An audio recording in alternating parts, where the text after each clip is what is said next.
नमस्कार, बहुत स्वागत है आपका इंडिया न्यूज पर। मैं हूं आपके साथ निहारिका श्रीवास्तव। बुलेटिन की शुरुआत करेंगे। मुख्यमंत्री अशोक गहलोत श्री दिगंबर जैन मंदिर पहुंचे। उन्होंने संबोधित करते हुए भारत जोड़ो यात्रा को लेकर बयान भी दिया। उन्होंने कहा कि लोगों में यात्रा को लेकर बेहद उत्साह है। यात्रा से लोगों को अब हकीकत समझ में आने लगी है। उन्होंने ये कहा कि प्रदेश में जल्द ही एक अधिवेशन बुलाया जाएगा। अधिवेशन में यात्रा से जो प्रदेश में माहौल बना उसको लेकर भी चर्चा की जाएगी। इसके साथ ही उन्होंने कहा कि राहुल गांधी की भारत जोड़ो यात्रा से बीजेपी घबरा गई है। कर्नाटक, तेलंगाना, आंध्र प्रदेश, महाराष्ट्र, मध्य प्रदेश होते हुए राजस्थान आए थे। आप सबके आशीर्वाद से पूरे प्रदेशवासियों को उनको प्यार मिला, आशीर्वाद मिला। एक संदेश गया पूरे देश के अंदर। महंगाई और बेरोजगारी मुद्दे तो ही है, पर साथ में जो महाराष्ट्र की भावना है उसके अनुकूल ही उनकी भावना है कि आपस में राजनीति हो पर दुश्मनी नहीं हो, घृणा नहीं हो। आपस में सब जाति सभी धर्म के लोग शांति, सद्भाव, प्यार, मोहब्बत से रहें और हिंसा नहीं हो, जो महावीर भगवान ने हमें सिखाया था। महाराज जी के उपदेश भी अहिंसा भी होते हैं। और मैं अंत में कहना चाहूँगा कि महाराज जी से मैंने अभी चर्चा की, आपको सब जानकारी है। हमारी सरकार ने, मेरे ख्याल से देश में एकमात्र सरकार होगी जिसने सरकार के अंदर शांति और अहिंसा का विभाग बना दिया। और हमारे शिविर जो है लगते रहते हैं पूरे राजस्थान हर जिले के अंदर नौजवानों के। और महात्मा गांधी की जो भावना थी वो भी जैन मुनि से ही प्राप्त करी थी उन्होंने, रायचंद्र जी से। मैं उनके आश्रम में भी गया हूँ। गुजरात के अंदर आश्रम है राजचंद्र महाराज साहब का। वहीं से गांधी जी ने सत्य, अहिंसा और परिग्रह महावीर जयंती, पर वो भावना गांधी जी ने जो प्राप्त करी थी उस जमाने में, उसी को हम लोग बराबर यहाँ शांति अहिंसा विभाग बनाया। और उसी ढंग से हम लोग म्यूजियम बना रहे हैं यहाँ पर फ्रंट पार्क के अंदर गांधी जी का। कोर्स से शुरू करें राजस्थान के अंदर Mahatma Gandhi institute of social sciences, जिससे कि सोशल वर्कर्स पैदा हो, नौजवान पीढ़ी को सही रास्ता दिखे, सामाजिक क्षेत्र में आए, समाज की सेवा करे, ऐसे भाव पैदा।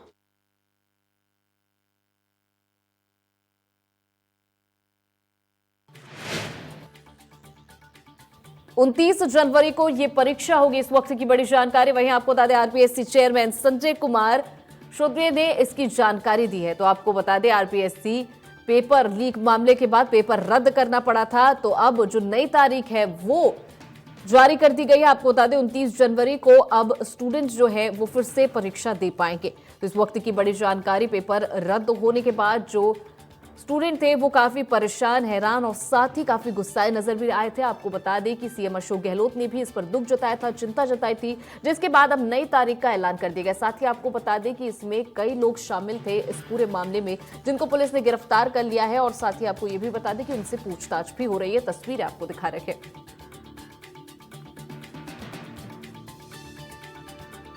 आरपीएससी अधिकारियों ने बताया कि उन्हें सुबह ही कुछ मामला संदिग्ध लग रहा था, जिसके बाद उन्होंने ठीक समझा कि आरपीएससी परीक्षा को रोका जाए, जिसके बाद इसको रोका गया है। अब आपको बता दें नई तारीखों का ऐलान भी हो गया है, जो कि 29 जनवरी है।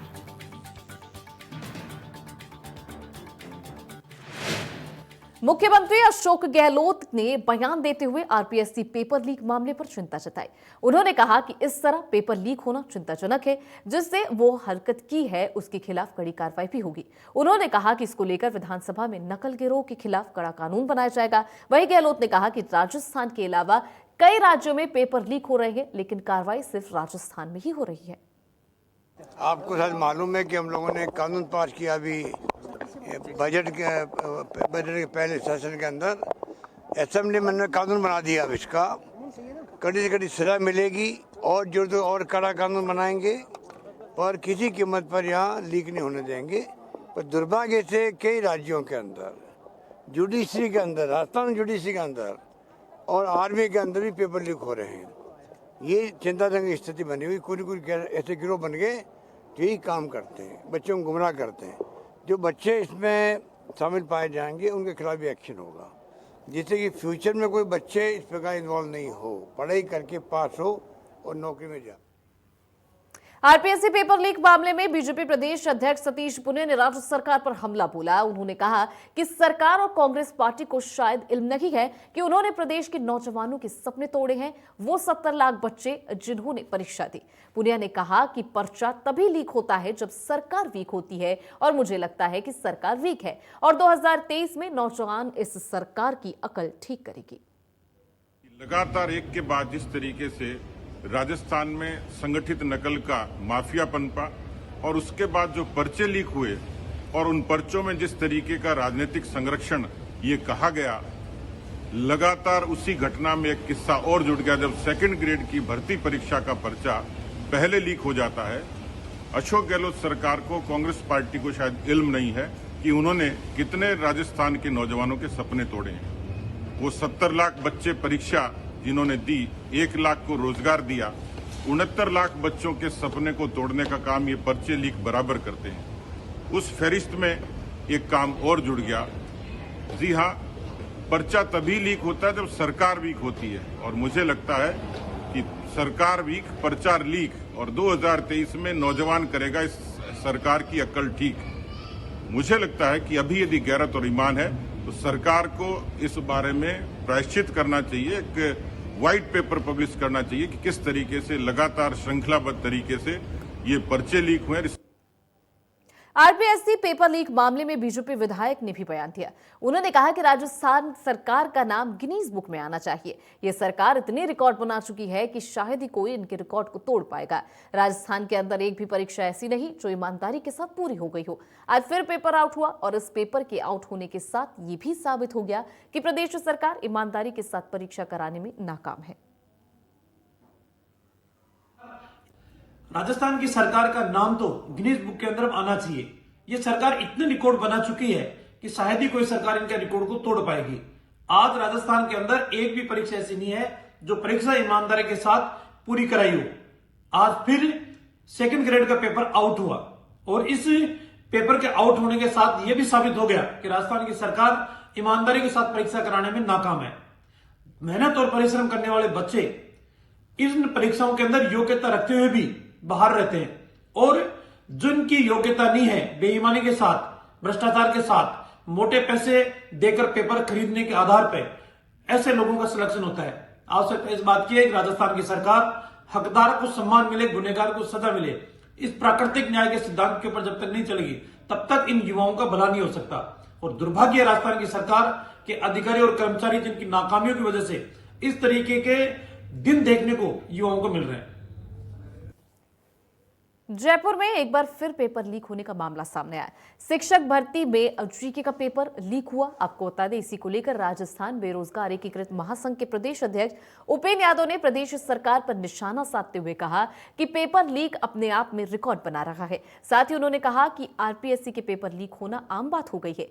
पेपर लीक माफिया नेताओं की पनाह में काम कर रहे हैं, जिनके चलते अभ्यर्थियों को परेशानियों का सामना करना पड़ रहा। उन्होंने और क्या कुछ कहा, आपको ये भी सुनवाते हैं।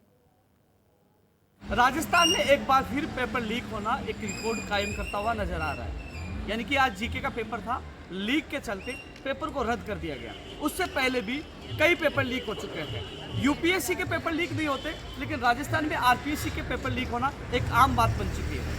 अभ्यर्थी कई सालों से तैयारी करते हैं, आर्थिक मार झेलते हैं और वो सपने देखते हैं कि हमारी भर्ती परीक्षा सही संपन्न होगी, लेकिन पेपर माफिया कहीं ना कहीं नेताओं की पनाह में वो काम कर रहे हैं। हर बार वो बच जाते हैं, जेल जाते हैं, पकड़े जाते हैं, लेकिन छूट जाते हैं, लेकिन युवाओं के सपनों को फिर से तोड़ मरोड़ कर एक तरह से नष्ट कर देते हैं। ऐसे में राज्य सरकार के लिए एक बड़ा एक धब्बा है पेपर लीक होना। ये एक रिकॉर्ड बन चुका है। हम राज्य सरकार से मांग करते हैं कि तत्काल उन अपराधियों को जेल में डाला जाए, नए कानून के तहत कार्रवाई की जाए और जल्द से जल्द परीक्षा तिथि की घोषणा की जाए।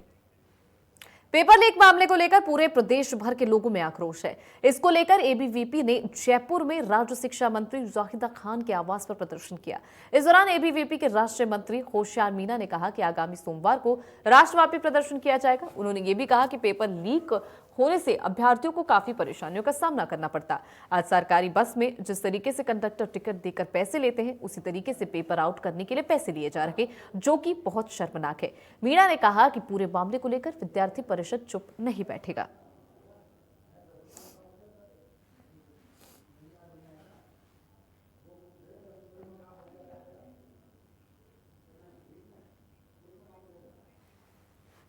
वैभव गहलोत को एक बार फिर आरसीए अध्यक्ष बनाया गया है। इस दौरान उन्होंने कहा कि प्रदेश के खिलाड़ियों के भविष्य के लिए और काम करेंगे। साथ ही कहा कि जिन साथियों ने अपना नाम वापस लिया, उनको धन्यवाद कि उन्होंने राजस्थान के क्रिकेट के भविष्य के लिए सोचा। साथ ही कहा कि मैं विश्वास दिलाता हूं कि हम सबको साथ लेकर चलेंगे। साथ ही उन्होंने कहा कि विधानसभा अध्यक्ष सीपी जोशी का धन्यवाद भी जताया।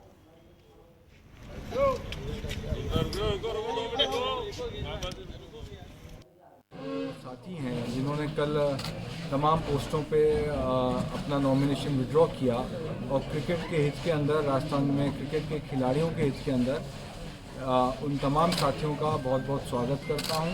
उन तमाम साथियों को बहुत बहुत धन्यवाद देता हूं कि आपने जो एक अच्छी पहल करी है और एक अच्छा निर्णय किया है राजस्थान में क्रिकेट को बढ़ावा देने के लिए। मैं उन तमाम साथियों का सबसे पहले तो बहुत बहुत स्वागत करता हूं। मैं हमेशा कहता रहा, 3 साल पहले भी जब चुनाव हुए थे तब भी मैंने कहा था कि चुनाव हो गए हैं और अब हम सबको मिलके राजस्थान के क्रिकेट और यहाँ पे हम किस तरह से नया इंफ्रास्ट्रक्चर खड़ा कर सकें, इसको मैं लक्ष्य मान के हम लोग चल रहे थे। और इस कल जब इन्होंने विड्रॉ किया, ये एक स्वागत योग्य कदम है। मैं उनका बहुत बहुत स्वागत और धन्यवाद देता हूँ और ये विश्वास दिलाता हूँ कि हम सबको साथ लेके, सबको सुझावों को साथ लेते हुए, सबको साथ लेते हुए हम लोग राजस्थान को, क्रिकेट को नहीं ऊंचा। जयपुर में आरसीए की जनरल बॉडी की मीटिंग आयोजित हुई। इस दौरान वैभव गहलोत आरसीए अध्यक्ष बनाए गए। बता दें कि चुनाव अधिकारी सुनील अरोड़ा ने इसकी घोषणा की और वैभव गुट के सभी प्रत्याशी निर्विरोध निर्वाचित हो गए। साथ ही चुनाव अधिकारी सुनील अरोड़ा और सहायक चुनाव अधिकारी टीआर मीना ने दिए आरसीए अध्यक्ष वैभव गहलोत और अन्य पदाधिकारियों को आरसीए चुनाव निर्विरोध होने के चलते सर्टिफिकेट भी दिया गया।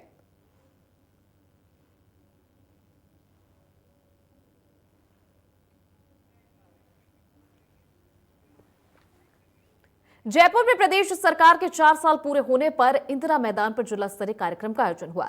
कार्यक्रम के दौरान विधायक अशोक बैरवा नाराज दिखे। कार्यक्रम शुरू होने के साथ विधायक अशोक बैरवा अपने समर्थकों के साथ हर हर महादेव के नारे लगाते हुए कार्यक्रम में पहुंचे और मंच के सामने बैठ गए।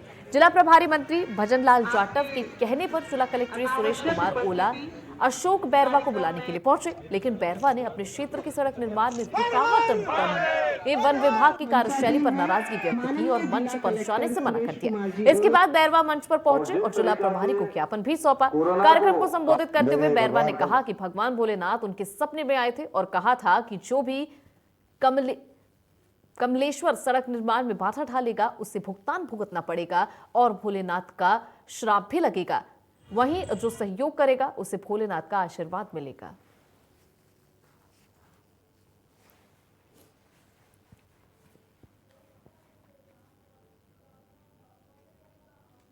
जयपुर में भगवान Mahavir cancer hospital, cancer care, dream foundation और पिंक स्क्वायर मॉल के संयुक्त तत्वाधान में कैंसर ग्रस्त बच्चों के लिए क्रिसमस पार्टी का आयोजन किया गया।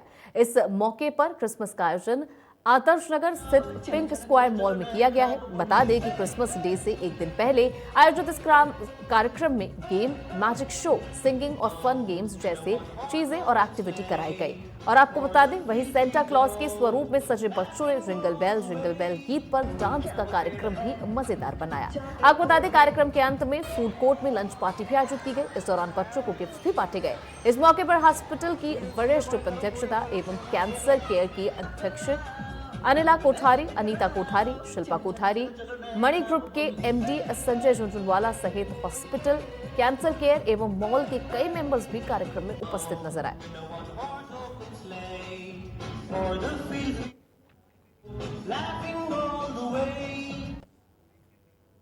ड्रीम अचीवर्स क्लब हमेशा से ही नारी सशक्तिकरण को बढ़ावा देने के उद्देश्य से लेकर कार्यरत रहता है। महिलाओं को अपने कार्य क्षेत्र में और मजबूत बनाने के लिए उनको हर संभव सहायता भी प्रदान करता है। अपने इस उद्देश्य की पूर्ति के लिए ये क्लब हर महीने एक बिजनेस मीट भी आयोजन करता। इस दौरान महिलाओं को अपना कार्य या हुनर प्रदर्शित करने का मौका मिलता। इतना ही नहीं कि सभी को यहाँ एक पारिवारिक माहौल का अनुभव भी किया जाता है। इस कड़ी में क्लब ने अपनी बिजनेस मीट जयपुर के अजमेर रोड पर आयोजित की। इस कार्यक्रम में महिलाओं ने बढ़ चढ़ कर हिस्सा लिया। इस मीट के दौरान सभी ने क्लब के साथ जुड़ी अपनी सुनहरी यादें साझा की। आपको बता दें, वही क्लब ने अपने आगामी वर्ष की रूपरेखा भी तैयार कर ली है।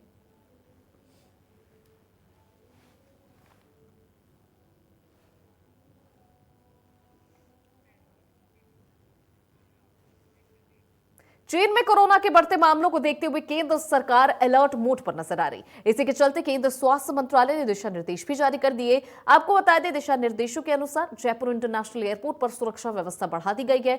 यात्रियों की एयरपोर्ट पहुंचने पर जांच भी की जा रही है। वहीं एयरपोर्ट के अराइवल सेक्शन में अतिरिक्त सैंपलिंग काउंटर और बूथ भी बना दिए गए हैं।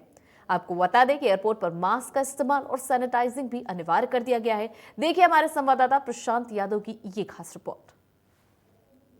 कोरोना के बढ़ते मामलों के बाद अब अलर्ट दिखने लगा है। जहां कल स्वास्थ्य मंत्रालय ने नई एडवाइजरी जारी करी, तो उसी एडवाइजरी के अनुसार अब जयपुर अंतर्राष्ट्रीय एयरपोर्ट पर भी उसका असर दिखने लगा है। आप देख सकते हैं अभी जयपुर एयरपोर्ट पर मौजूद है और जो लोग बाहर से यानी इंटरनेशनल फ्लाइट से आ रहे हैं उनका RT-PCR टेस्ट किया जा रहा है, क्योंकि कल जारी एडवाइजरी के अंदर ये बताया गया था कि जो भी व्यक्ति किसी अन्य देश से आएगा उसको RT-PCR टेस्ट से गुजरना होगा। और उसी को देखते हुए यहाँ पर है जो एक्स्ट्रा सैंपलिंग के काउंटर बनाए हैं, टेस्ट के अन्य बूथ बनाए गए हैं। आपको बता दें कि जयपुर एयरपोर्ट पर हर हफ्ते में औसतन 28 अंतर्राष्ट्रीय फ्लाइट्स है जो संचालित होती है। और इसी के चलते ताकि पहले से सचेत हो और आने वाले समय में अगर राजधानी में या देश में इस तरीके की स्थिति बनती है तो उससे अलर्ट हुआ जा सके, इसके लिए एडवाइजरी जारी करी है और लोगों को सचेत कर दिया गया है। इसी को लेकर जो एयरपोर्ट के प्रशासन है, अधिकारी है,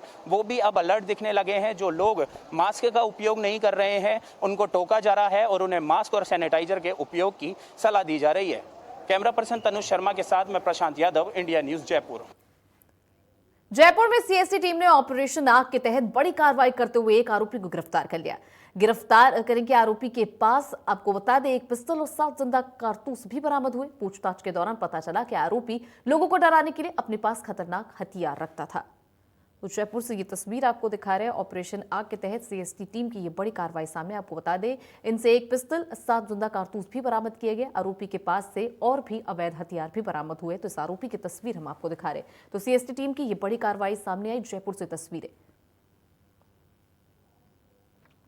तो आपको बता दें एक पिस्तौल, 7 जिंदा कारतूस भी बरामद हुआ इस आरोपी के पास। सीएसटी ने ये बड़ी कार्रवाई करते हुए ऑपरेशन आग के तहत इन्हें गिरफ्तार किया है।